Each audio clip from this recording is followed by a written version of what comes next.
Vídeo de hoje do canal do Nicola te atualiza sobre as negociações entre Corinthians e Dorival Júnior e fala também sobre a invasão de integrantes da Gaviões da Fiel à sala do presidente Augusto Melo. O clima é péssimo. Preciso te contar também sobre o valor da multa rescisória de Luiz Ubeldinha no São Paulo e ela é peça importante para a permanência do treinador argentino. Bora falar ainda sobre João Pedro no Galo, as últimas do Cruzeiro, tem informação importante no Flamengo, departamento médico vetando jogadores no Palmeiras, as últimas no mercado, bastidores, finanças e muito mais.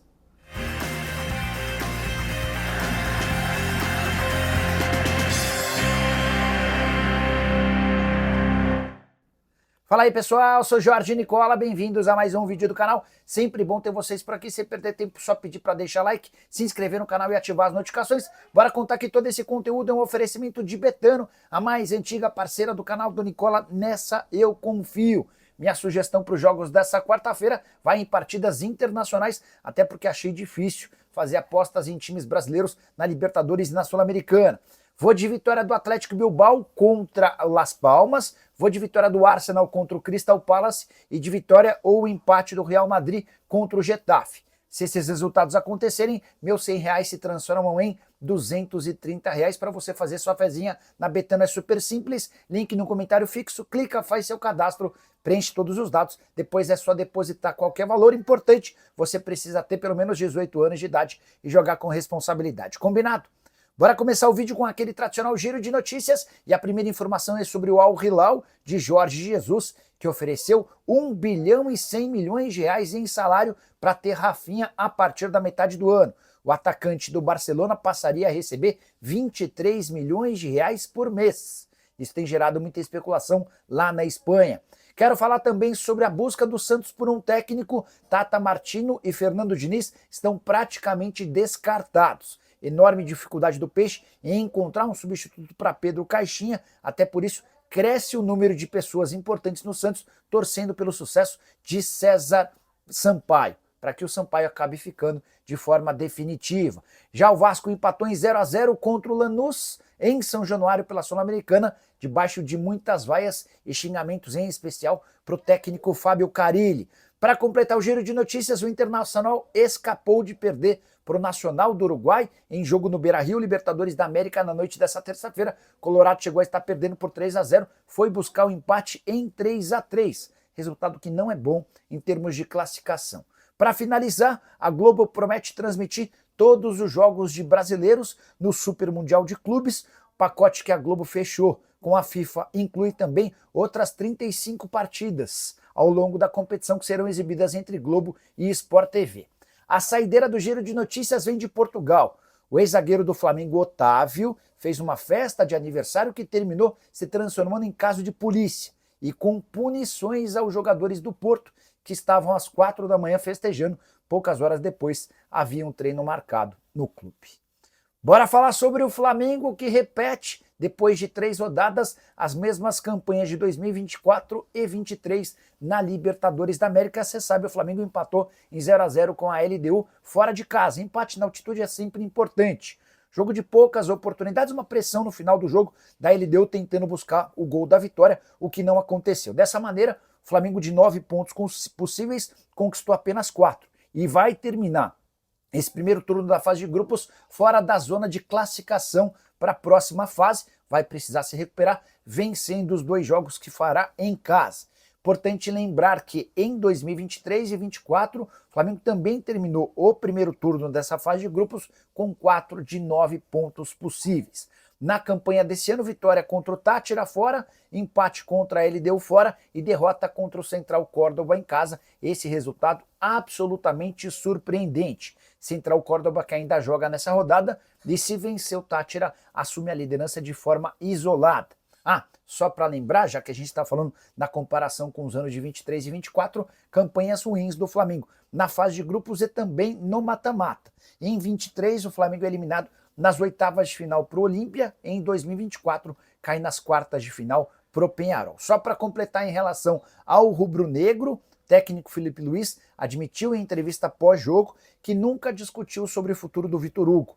Ontem muita gente cravava que o Vitor Hugo não faz parte dos planos da diretoria, o Felipe Luiz afirmou que ainda não tem uma posição firmada sobre o atleta que está emprestado ao Gostep, mas não será comprado. Hora de falar sobre o Palmeiras, que vai jogar na altitude de La Paz contra o Bolívar, talvez o principal adversário do seu grupo, desfalcado de jogadores importantes. Graças a decisões do departamento médico, Vitor Roque, Richard Rios e Mikael nem sequer viajam para Bolívia. O Vitor Roque tem problema, para falar a verdade, ele está sendo preservado por conta de dores no tornozelo. Caso mais grave é o do Mikael, que tem um entorse no tornozelo esquerdo. Já o Richard Rios, tem um edema na coxa esquerda. A tendência é que que Vitor Roque e Richard Rios estejam à disposição para a partida do final de semana. Palmeiras que entra em campo nessa quinta-feira, 19 horas, a tendência é que Abel Ferreira use um time reserva exatamente por causa da altitude. Só para completar em relação ao Verdão, Palmeiras renovou o contrato com o lateral direito Gilberto, 20 anos de idade, novo vínculo se encerra em 2027 e ele é muito bem avaliado por dirigentes e também torcedores.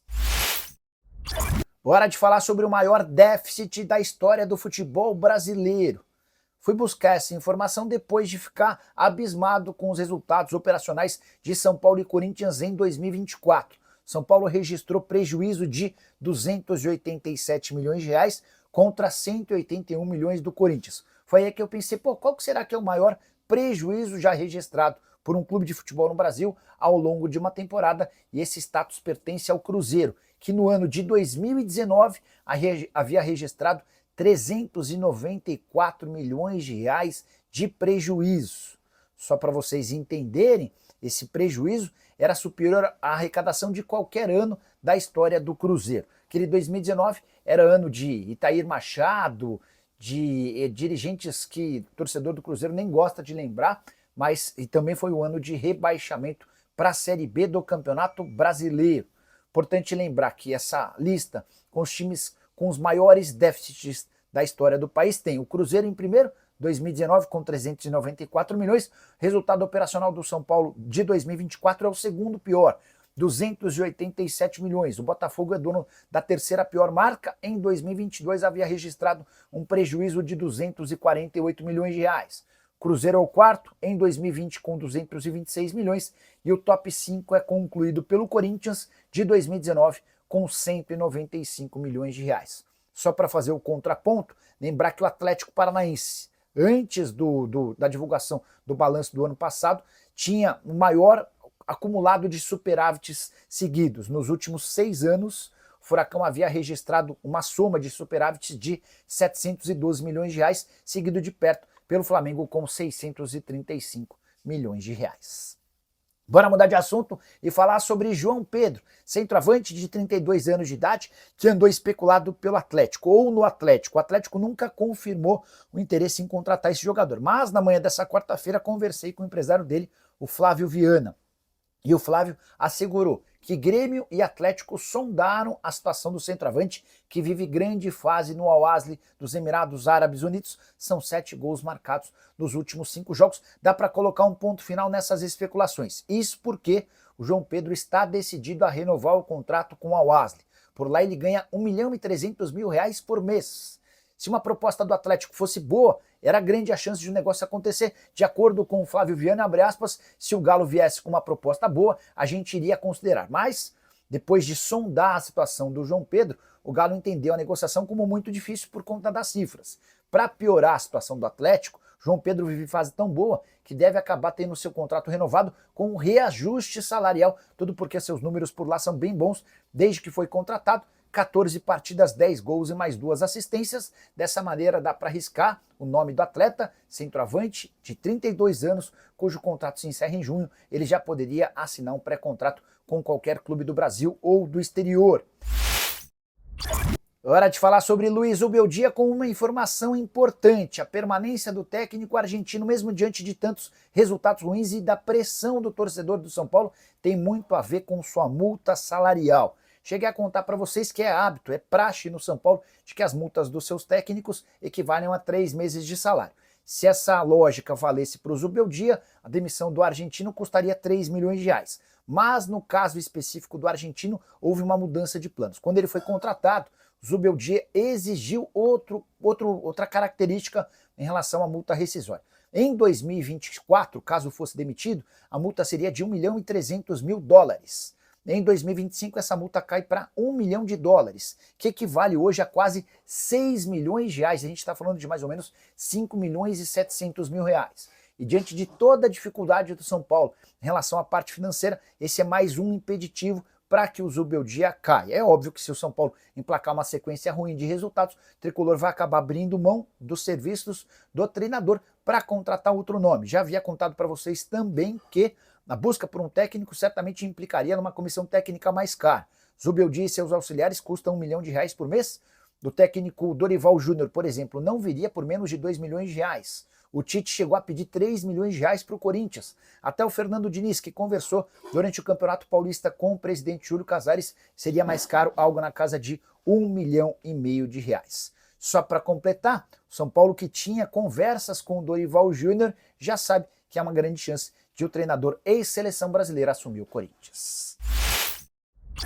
Bora fechar o vídeo para falar sobre as últimas do Corinthians. Contei para vocês no vídeo dessa terça-feira que a sala da presidência alvinegra do Augusto Melo foi invadida por torcedores. Quero trazer desdobramentos dessa história. 6 representantes da Gaviões, sem autorização do presidente, foram ao Parque São Jorge para ameaçar Augusto Melo. Conversa dura, pesada. E metaleiro, Pedrinho, Nego Elson, Rony, Quinho e Alemão deixaram claro para o Augusto que se ele for indiciado pela polícia pelos crimes de lavagem de dinheiro e também formação de quadrilha, no caso Vai de Bet, a pressão vai ser grande para que ele renuncie, tá? Então, a partir de agora, o Augusto já sabe que se a polícia determinar um indiciamento dele, vai haver uma pressão gigante para que ele renuncie. Os integrantes da Gaviões, sem autorização do presidente que estiveram por lá, deixaram claro que vão fazer uma carta e obrigarão o Augusto Melo a assinar essa carta de renúncia. Clima bastante pesado. A tendência é que na próxima semana a polícia se manifeste, indiciando o Augusto, Marcelo Mariano e também Sérgio Moura. Marcelo Mariano é diretor administrativo, o Sérgio Moura é superintendente, já foi, não é mais, superintendente de marketing do Corinthians. Preciso falar também sobre a busca por um novo técnico sem acerto com o Tite. Dorival Júnior recebeu nessa terça-feira em sua casa em Florianópolis o diretor de futebol do Corinthians, o Fabinho Soldado. A primeira pedida do Dorival Júnior foi de... A primeira oferta do Corinthians ao Dorival Júnior foi de R$1,5 milhão por mês, que era basicamente o que recebia o Ramon Dias. O Dorival disse que por essa cifra não dá nem para começar a conversar. A pedida do Dorival gira na casa dos R$2,5 milhões. O Corinthians não colocou um ponto final nessa história e prometeu buscar uma proposta mais próxima da pedida do treinador. A tendência é que ao longo da quarta-feira tenhamos novidades sobre o tema. Hoje, o Dorival Júnior é a única bola da vez, sem acordo com o Tite. O Corinthians não tem outras boas opções. Tem muita gente falando em Fábio Carille. O que eu ouvi é que o Fábio Carille, técnico do Vasco, está completamente descartado. Só para arrematar, Timão que busca em caráter de urgência a contratação de um técnico, até porque o Orlando Ribeiro, que é o técnico interino, não tem a licença exigida pela Conmebol para assinar a súmula dessa maneira. O Corinthians não tem nesse momento alguém que possa comandar o time nessa quinta-feira contra o Racing pela Sul-Americana. Curtiu o vídeo? Não esquece de deixar like, se inscrever no canal. Nos encontramos mais tarde. Tchau!